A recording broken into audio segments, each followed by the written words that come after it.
Hello, fantastic people. I am all the way in England. It's 11 p.m. my time, but let's start this Ruse Day Tuesday. So, I didn't realize that Jumanji, Welcome to the Jungle, is not going to be coming out to America for a while now.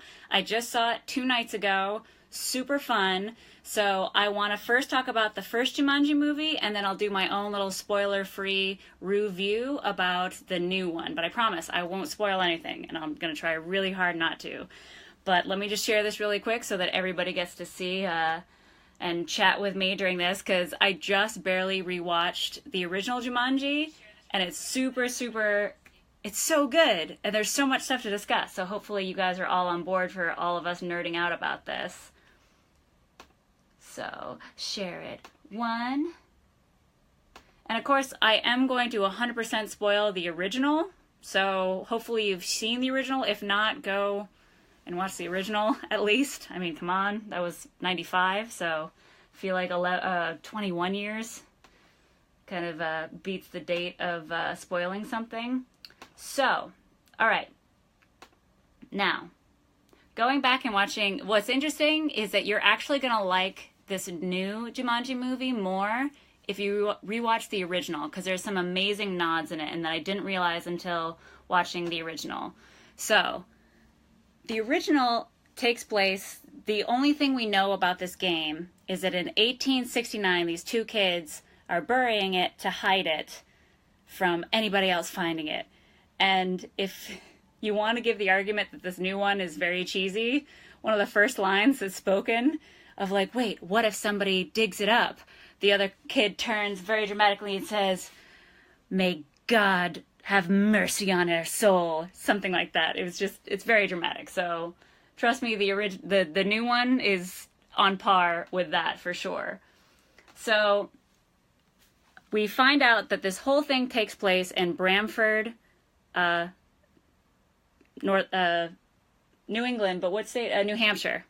Takes place in New Hampshire. So this is a very New England story, which is weird because I grew up in New England and had no memory of this. But anyways, so it goes straight from 1869 to 100 years later, 1969, and we see little Alan on his bicycle getting chased down by some bullies on bicycles.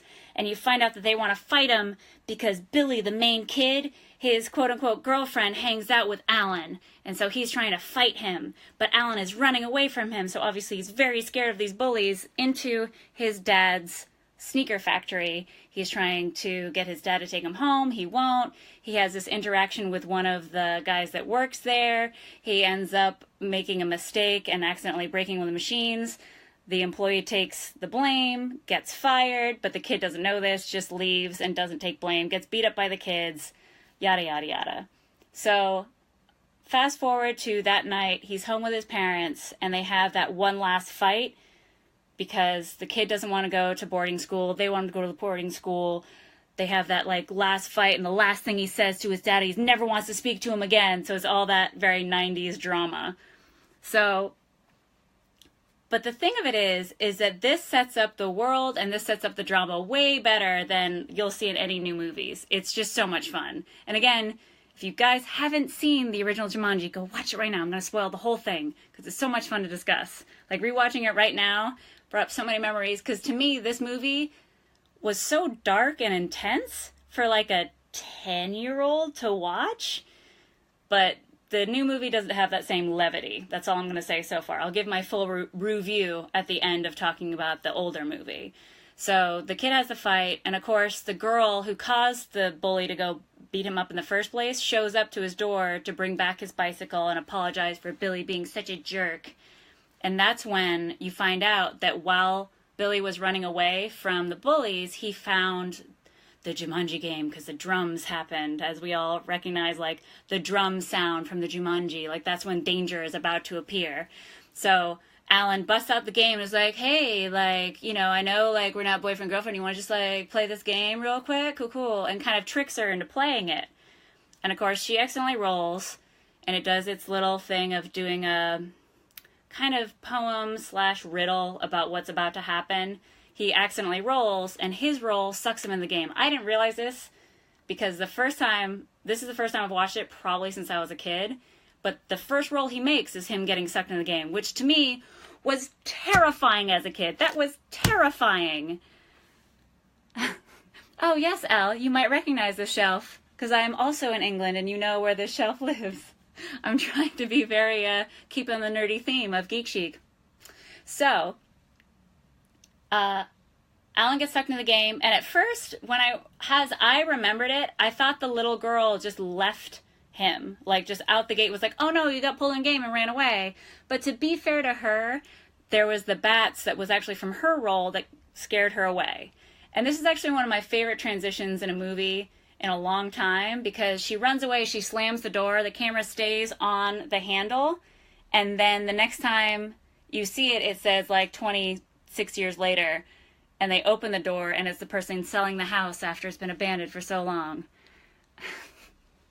So then now we find out there's an aunt who has 2 kids that are recently orphaned, and she's taking care of them, and she's moving to Brantford, New Hampshire for a new start. Huzzah. So right away, that night, the kids hear the drumming sounds, but they try to ignore it. The next day, this is when you first find out that the kids can hear the drumming sound of Jumanji. And this is an interesting note, because later I really want to discuss with you guys, whoever's watching, of what Jumanji is and what does it want, because only the kids hear it. The aunt doesn't hear the drumming, which I found very interesting. The aunt leaves, thinking that the kids are going to go on the bus, but instead the kids start playing the game. And of course, after a couple rolls, somebody hits the 5 that brings Alan back from the jungle. Okay, wait, John, did you already see the new one, or are you just thinking you hate the new one? Because I actually just went to see the new one, and I'm going to do my own little review about the new one. And I'm actually really surprised I did not hate it. But let's talk about the original first, and then we'll go on and talk about the new one. So, one of them rolls the 5, but of course the roll that has the 5 also brings a lion. And as you can guess from a 1995 movie, the CGI is not great. So the lion a lot of the animals don't hold up great, but brings lion, but it also brings back Alan. So Alan shows up in his full, like, I've been in the jungle for 26 years, like, just like leather and leaves and full bushy beard, and he fights off the lion, hides it in the aunt's bedroom. But this is the soul-crushing, this to me is when it really hits home, is that Alan thinks he's still a kid because he doesn't realize how much time has passed, and he runs through the house yelling for his mom and dad. And then when he finally notices the 2 kids and the little girl who's older, he runs up to her and says, "Are you my little sister? Like, where's mom and dad?" And she's just like, "No, like, this is our house now. It's been abandoned for years. You've been gone for 26 years. And I know this is right. This was after Hook, I feel like, maybe a year after Hook. But just Robin Williams just nailing it for me. Like, so good. So soul-wrenching. So then he ends up running away, and he had shaved his beard, cut his hair, gets in his dad's clothes, and he goes and runs to his father's old factory that's totally broken down because he left, and happens to run into somebody and like just finds out the whole story about his parents, and that it goes to his parents' grave and they're gone and all that kind of stuff. Okay, I know that the trailer doesn't give you much hope for the new one, but just hear me out. It's a good time. It's not going to give you the same feels as the original, but it's a good time. So we'll keep going on the original, and we'll get back to what the new one brings to the table, and I promise I will not spoil it.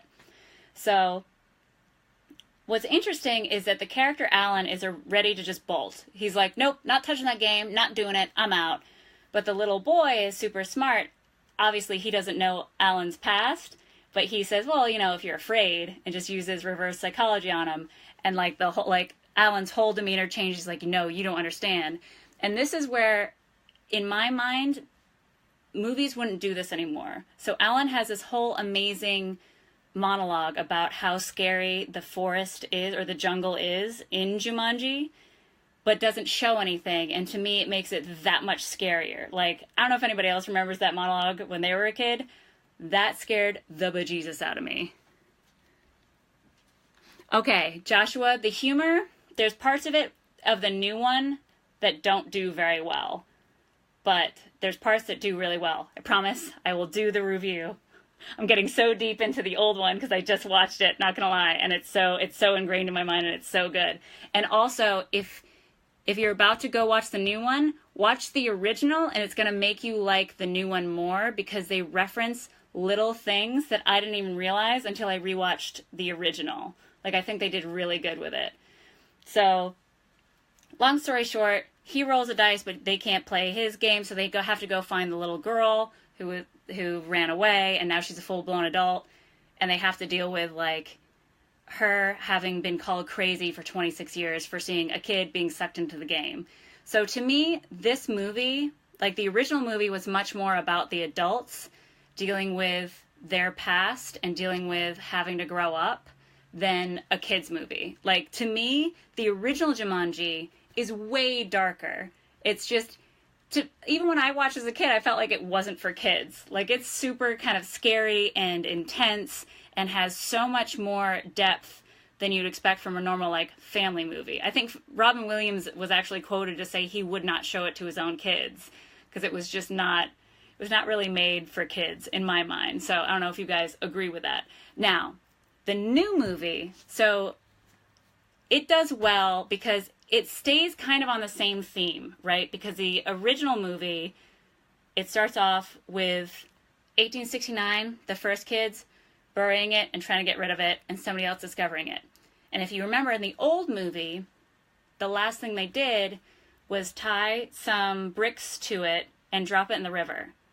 And like the cut scene at the end to hint like, oh no, it's going to happen again, is that it's like it shows up on some beach and there's these two people talking French, like, do you hear that? And it shows that it's on a beach. So guess what the first shot of the new movie might be? Not gonna spoil it, but it actually does a really good way, because my main concern was having it like transition from a board game to a video game. And the movie actually does really well of showing kind of why, and showing the intelligence of the game of trying to make sure that it keeps getting played.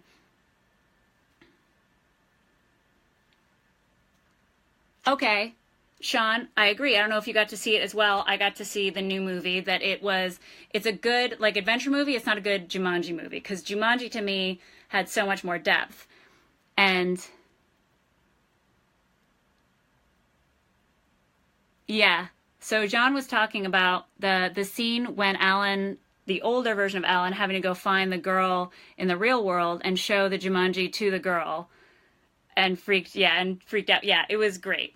It was so good. So in this one, so obviously we're not dealing with everything in the real world. The thing that the original movie really nailed and really made it exciting to have it, that Jumanji was coming into the real world. So we were able to like have a very good base and get to know the characters very well and their stories really well. In this new movie, you can't really do that, because the thing that you do the most, and the place that you spend the most time, is in the virtual reality of the video game. So you're not going to get that same real world connection. And so the one note that I would have, that I'm trying not to spoil things for the new movie, is I wish they spent more time with the characters, like in the real world, before they get into the video game. But other than that, it going from a board game to a video game and them getting sucked into the video game, I think they did a great job. Like, I feel like it was very on point and stayed within the theme of Jumanji. It's just like, I just wanted a little bit more connection to the characters. Now, the comedy, I'm going to admit, the whole time I'm laughing. We had so much fun watching this movie. As you can tell from the trailers, there's our redhead, who is like a very cute, like in her like character form, very cute, but you know, as the character, like the original character going into her, very uncomfortable with that. There's the nerd that gets turned into the Rock. There is the jock that's turned into what's the comedian's name? Kevin Hart. Oh, Kevin Hart. I don't know how I blanked on that. So that's turned into Kevin Hart. And then there is the hot teenage chick that's turned into Jack Black. Now, all of that hilarious. To me, I was all set to go with just like all Jack Black all day being just so goofy. Oh, hey, Danny. So all the comedy pays off. So all those really, really funny bits that you saw in the trailer, not only do they pay off, but they pay off so much better than they did in the trailer. It's really good. Okay, Joshua. So he's asking, how is Dwayne Johnson? He usually steals the show. Of course. I mean, he does really steal the show. He always does. He's incredible. And you could tell he was having a lot of fun playing the nerd, and he does really well, like embodying somebody who's very uncomfortable and afraid all the time and just awkward. There's nothing better than some of the lines that come out of his mouth because we're so used to him being like The Rock and being so like strong and badass, to have him just like flubbing and not being able to handle like girls or like scary situations or anything like that. It's super fun. The one character for me that kind of, even though I love Jack Black, do not get me wrong, the one thing that gets a little old is the high school girl like thing. There's points that it's hilarious, do not get me wrong, but that's the only one that kind of grated on me a little bit throughout the movie. So the comedy does really well. There's not, like I said, there's not the same levity and darkness that we had in the original. They go for it, though, and there are some really, really great nods to the original movie and the original board game. And there's stuff that I didn't notice until I went back and rewatched the original. So I suggest you watch the original before going to see the new one, because you're going to find little pieces that are just really well done. And yeah, it doesn't have the same like adult to kid ratio, obviously, because it's all teenagers in the video game. Now, one thing I liked about the video game, and I'm trying to do this without doing any spoilers, it's very specific to a very like time period that it came from. And they do really well at kind of copying the crazy gameplay and the ridiculous storylines that come from like video games of that era. And it really shows the intelligence and the specificity of the game when it turns itself into a video game. It's pretty interesting. And again, they try for some of the levity. It doesn't really hit home as much as the original. I'm trying so hard not to give spoilers because I'm very, very much against spoilers, but I highly suggest going to see this movie. It's not going to be the original, but it's super fun, and it's just, I mean, if you just want to see The Rock being awesome, and Karen Gillan, who I love from Doctor Who, I cannot stand her in Guardians of the Galaxy, but I love her in Doctor Who, and this is more like to her Doctor Who time. Yeah, Gary agrees with me. It's a lot of fun. It's ridiculous. If you go in having fun and not getting too deep, you'll enjoy yourself. I completely agree. It's, you know, nothing is going to be the original movie, but it's super fun. And what else can I say without giving away too much? Well, here's the thing that like after rewatching the first one, is that I want to put this out to you guys. What do you think, even after just watching the original movie, what do you think the game wants? Because when I first watched it as a kid, I assumed it wanted to kill the kids. Like, I almost saw it more of a horror movie in a way of like it wanting to like, that's how it gained its strength. But after rewatching it, I feel like that's not what it's going for. And not only the original movie, but the new movie has a lot of like stuff about growing up and like combating your fears. Yeah, Danny, definitely go see it. It's super fun. I mean, if you're just looking for a laugh riot, there's a lot of really good laughs. Oh yes, this is Gary's nerd collection. We are the same person. We both have nerd shelves. That's what's going on behind me here. Oh, okay. So Darius just posed a question to me why I didn't like Karen Gillan in Guardians. Okay, let me get in a long list of Karen Gillan in the Guardians, and I'll try to make it quick. So, for one thing, her American accent is very strange. Like, she's just yelling all the time, and it felt like she was so focused on the accent she forgot to like act. Like, it's very overacted and bland and just, like, yelly and just... I feel like everybody else is kind of on the same page of, yes, this is a goofy kind of movie, but we're all gonna, like, legitimately act. I feel like Karen Gillan kind of missed the mark, or she was too focused on the makeup and the stuff. I don't know. I just didn't like it. Oh, yeah, Gary makes a good point. She's like, she growls at everything. I don't know. It's not, I just don't like her. And I love her. Again, I love her. Love her on Doctor Who, and I really liked her in this movie. I did not like her in Guardians of the Galaxy. Just saying. So, I feel like this question will be better posed to you guys once you see the new movie, but I'm really interested in what you guys think, what the game Jumanji wants, and what the whole point is.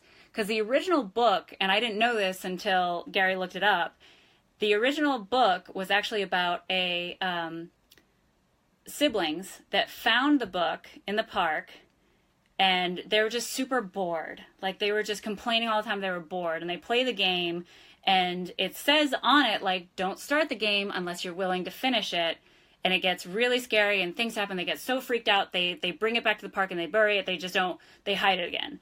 And then when they look out the window, they see these other two boys that find it and bring it home, and the thing that their mother always said is that they never listen and they never take direction. So they never finish board games. That's right. They never finish board games and they never take direction. So to me, like, from the book to this movie to the new movie, I feel like it's Jumanji the game trying to teach them something. I don't know. Like, that's how I feel about it. So Sean says, I always thought it was just a cursed game with no real intentions of its own. Okay, that makes sense. Yeah, it's just kind of a cursed object and does its own thing. That's how I felt too, but like, Sean, I'd like to hear what you think after rewatching the original and then watching the new one. Oh, that would be interesting. So that, you know what, honestly, that would probably be the smartest thing they could do, is to do a prequel, because we did see two kids in 1869 trying to bury it and get rid of it. But the thing that, like, we noticed is that there's no pieces on the board, so obviously they finished the game. So the theme looks like nobody gets rid of the game unless they finish it, and then they try to get rid of it. Right? So what does that mean? I don't know. I think it's a really interesting coming-of-age story. Okay, and then Gary says, I think it teaches kids to face their fears. Because not only in the original one, it was a kid running away from bullies is when he found the game. And in this game, and in this new movie, like you can tell from the trailers, it's kind of a nerdy guy that gets it. So, and he like obviously has fears of his own. So that would go along with what Gary is saying, is that, like, they're trying to get over their fears, and that's kind of what they're looking for, is that it actually hunts them out. Because as we saw from the first movie, it's only people that the game is intended for that can hear the drums. And that actually does happen a little bit in the new movie, but I'm not going to say anything more about that. Oh, okay. So I didn't know that. So Karen Gillan is in Oculus, and I need to see that, so it seems she kills that. Okay. I mean, like I said, I love Karen Gillan. Goodness, do I adore her. I don't even know how many seasons she was on. 3, 4 seasons of Doctor Who. And I adored her, so I'm all about seeing more of Karen. It made me a little sad that I don't like her in Guardians 1 or 2. I don't. But hopefully, you know, we'll see her again, and hopefully like her more that time. But I'm trying to think what else we can give away about the new one without totally spoiling it for you guys. Like I said, the comedy is great. There is a lot of character development. That's what I'll say about the new one as well as the old one. Everybody grows from their experience. Yeah, to me it was Oculus was a horror movie. I'm on board. I like horror movies. I'm in. So, what was I going to say about the new one? So the new one, I will give you this, is that the new one, the original movie starts off with somebody in the past and it kind of follows them into the future.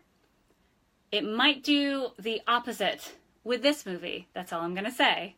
So it's not about, anyways, that's all I'm going to say. But I really like this movie. The comedy pays off. The action is great. There's only a few scenes that I would say the CGI was a little off, and that's not until like near the end. And if you rewatch the original, just take note of people's names and little details about the first movie, because they might come back in the second movie. But yes, that is my trying very hard to do a spoiler-free review of Jumanji: Welcome to the Jungle. Thank you guys so much for watching. If you didn't see, Nerd Rage is still going on. I know I'm in England. I'm going to be here for the next month, but I'm going to continue doing my Tuesdays. So let me know what you'd like to see for next Tuesday. But our Nerd Rage has been moved to Saturdays. So please check that out. It's still going to be my business partners, Kristen and Beth, and we're going to have some special guests every single Saturday. It's going to be super duper fun. Let me know if you guys want me to keep doing reviews. Obviously, I'm going to be at the midnight showing of Star Wars tomorrow. So excited. So if you'd like me to do a spoiler-free review of Star Wars on Tuesday, happy to do that. But again, thank you guys so much for joining, and I'll see you next time.